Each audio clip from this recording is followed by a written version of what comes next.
So hi friends, welcome back to our channel BV Raju Bompalli. ఈరోజు అతి పరమ పవిత్రమైన శ్రీకాళహస్తి దేవాలయానికి అయితే రావడం అయితే జరిగిందండి.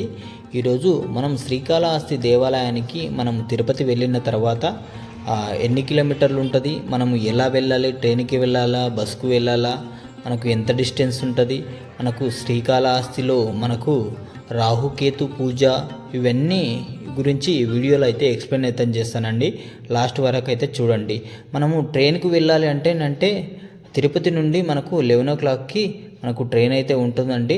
తీసుకొని మనము శ్రీకాళహస్తి రైల్వే స్టేషన్కి అయితే రావచ్చు. అక్కడి నుండి మనకైతే షేర్ ఆటోస్ అయితే ఉంటాయండి. అక్కడ నుంచి ఒక 20 రూపీస్ ఇస్తారండి. 20 రూపీస్ ఇస్తే మనకు దేవాలయం దగ్గరికి అయితే తీసుకెళ్తారండి. మనకు తిరుపతి నుంచి కూడా బస్సు సౌకర్యం ఉంటుందండి. జస్ట్ తిరుపతి నుంచి మనకు 36 కిలోమీటర్స్ మాత్రమే. మీరు తిరుపతి వస్తే ఖచ్చితంగా మనకు శ్రీకాళహస్తి వచ్చే ప్రయత్నం చేయండి. చాలా బాగుంటుంది దేవాలయం, మాత్రము చాలా పురాతన ఆలయం అండి. మనము ఇప్పుడు దేవాలయం గురించి అయితే తెలుసుకుందామండి. ఆంధ్రప్రదేశ్లోని తిరుపతి జిల్లాలో స్వర్ణముఖి నది తీరాన శ్రీకాళహస్తి దక్షిణ భారతదేశంలోని అత్యంత పవిత్రమైన పుణ్యక్షేత్రాలలో ఒకటి. దీనినే దక్షిణ కాశీగా కూడా పిలుస్తారు. ఈ ఆలయం దాదాపు 2000 సంవత్సరాల చరిత్ర కలిగి ఉన్నదని చెబుతారు. చౌలులు, పాండులు, విజయనగర రాజులు ఈ ఆలయాన్ని అభివృద్ధి పరిచారు. ఇంకా ఆలయం గురించి అయితే చాలానే మాట్లాడుకుందామండి. ఇంకా వెళ్తూ మాట్లాడదాం.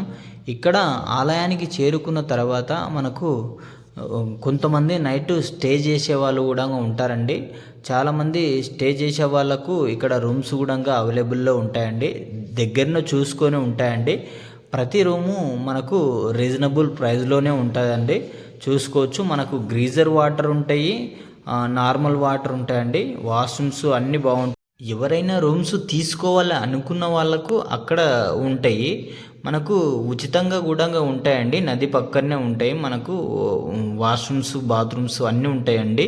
మనము ఇక్కడనే స్నానం చేయొచ్చు నదిలో. మనకు వాటర్ సదుపాయం కూడా ఉంటుందండి. మనకు ట్యాప్స్ కావలిస్తే ట్యాప్స్ ఉంటాయి, బాత్రూమ్లు కావలిస్తే బాత్రూమ్లు ఉంటాయి. అక్కడనే చేసుకోవచ్చు. మనం స్వర్ణముఖి నది తీరాన చేసుకొని మనమైతే దేవాలయానికి అయితే వెళ్ళొచ్చు. ఇక్కడ చూసుకోవచ్చు. మనకు మెయిన్ గోపురం కనబడుతుందండి. ఇక్కడ చూడొచ్చు. మనకైతే శిఖరం కనబడుతుంది. చాలా అద్భుతంగా అయితే ఉంటుందండి. ఈ ఆలయాన్ని మాత్రం దర్శించకుండా వెళ్ళకండి. ఎంతో పుణ్యం కలుగుతుంది. నేను ముందు ఈ ఆలయ చరిత్ర ఇంకా అద్భుతంగా అయితే చెప్తానండి. అసలు ఈ దేవాలయానికి శ్రీకాళహస్తి అనే పేరు ఎలా వచ్చిందో ఇప్పుడు తెలుసుకుందాం. శ్రీకాళహస్తి అనే పేరు 3 జీవుల కలయికలో ఏర్పడింది. ఒకటి స్త్రీ అంటే సాలెపురుగు అని అర్థం, 2 కాల అంటే పాము అని అర్థం, 3 అస్థి అంటే ఏనుగు అని అర్థం అండి. ఇక్కడ చూపించిన ఫోటోలో ఉన్న విధంగానే మనకు ఈ శ్రీకాళహస్తి పేరు వచ్చిందండి. ఎంతో అద్భుతంగా అయితే ఉంది కదండి చరిత్ర అయితే. ఇప్పుడు పురాణాల ప్రకారము ఈ 3 జీవులు శివుణ్ణి సేవించి ఇక్కడే మోక్షం పొందాయి. వాటి భక్తిని మెచ్చి పరమశివుడు తన శివలింగానికి ఆ 3 పేర్లు కలిసి వచ్చేలా పెట్టాడండి. అదే శ్రీకాళహస్తీశ్వర అనే పేరు స్వయంగా స్వామివారే పెట్టుకున్నాడు.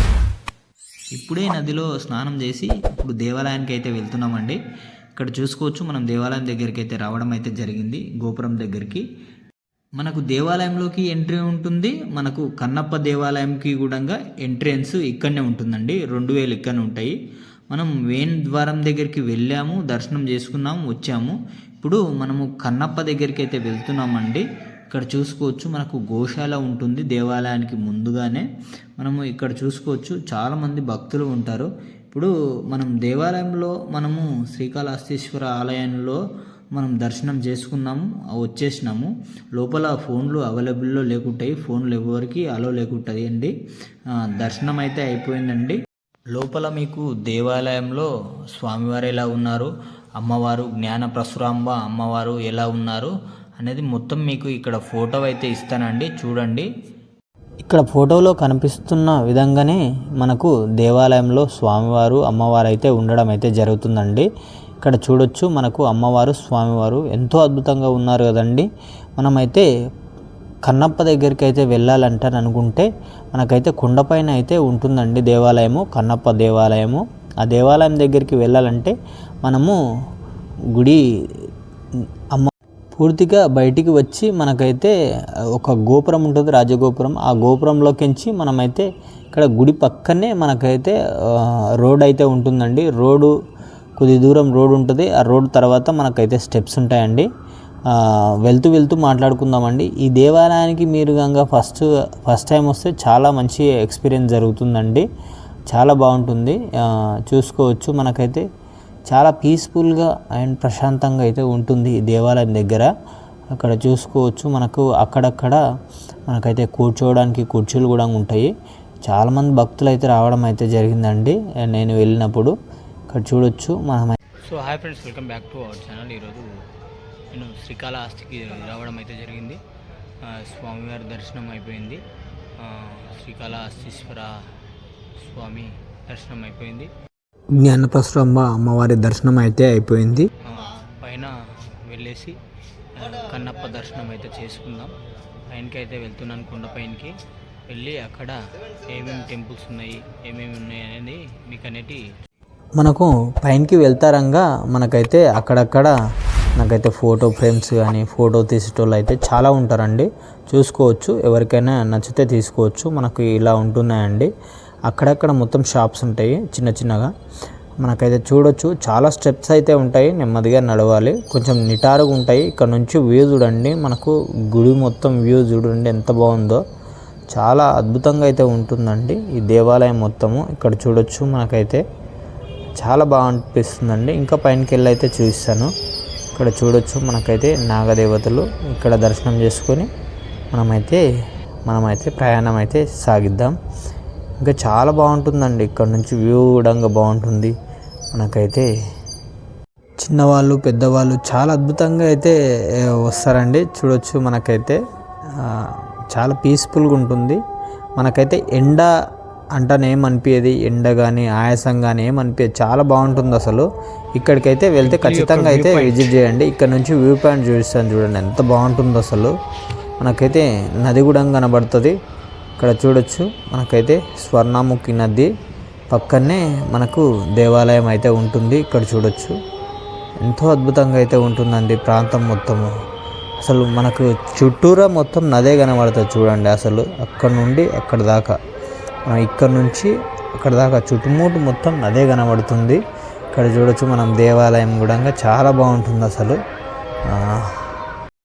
సో హాయ్ ఫ్రెండ్స్, మనం పైనకి అయితే వచ్చేస్తాం. పైనకి వచ్చిన తర్వాత మనకు కిందనున్న గుడి అయితే ఇలా ఉందండి. వ్యూ చూడండి ఎంత బాగుందో అసలు. కిందికించి మనకు చూడండి, అక్కడనేమో మనకు నది పారుతుంది, అక్కడ విలేజ్ ఉంది చూడండి. సిటీ మొత్తం అక్కడ సైడ్ ఉంది, నదికి అవతల సైడ్ మనకు టెంపుల్ ఇక్కడ ఉంది. కొన్ని స్టెప్స్ ఉన్నాయి, పైనకైతే వెళ్దాం. వెళ్ళి మనం స్వామివారి దర్శనానికి అయితే వెళ్తాం. దేవాలయం మెయిన్ ఎంట్రన్స్లో అద్భుతంగా అయితే శివయ్య అయితే ఉంటాడండి. శివలింగం ఉంటుంది. శివలింగం దర్శనం చేసుకున్న తర్వాత మీకైతే ఆలయాలు అయితే చూపిస్తానండి. ఇక్కడ చూసుకోవచ్చు మెయిన్ ప్రధాన ఆలయము. అక్కడ కన్నప్ప ఆలయం ఉంటుంది, అమ్మవారి ఆలయం ఉంటుంది, శివాలయం ఉంటుందండి. ఎంతో అద్భుతంగా అయితే ఉంది కదండి. ఇక్కడ చూడొచ్చు. మీకైతే పైనకి వెళ్ళి అయితే చూపిస్తానండి.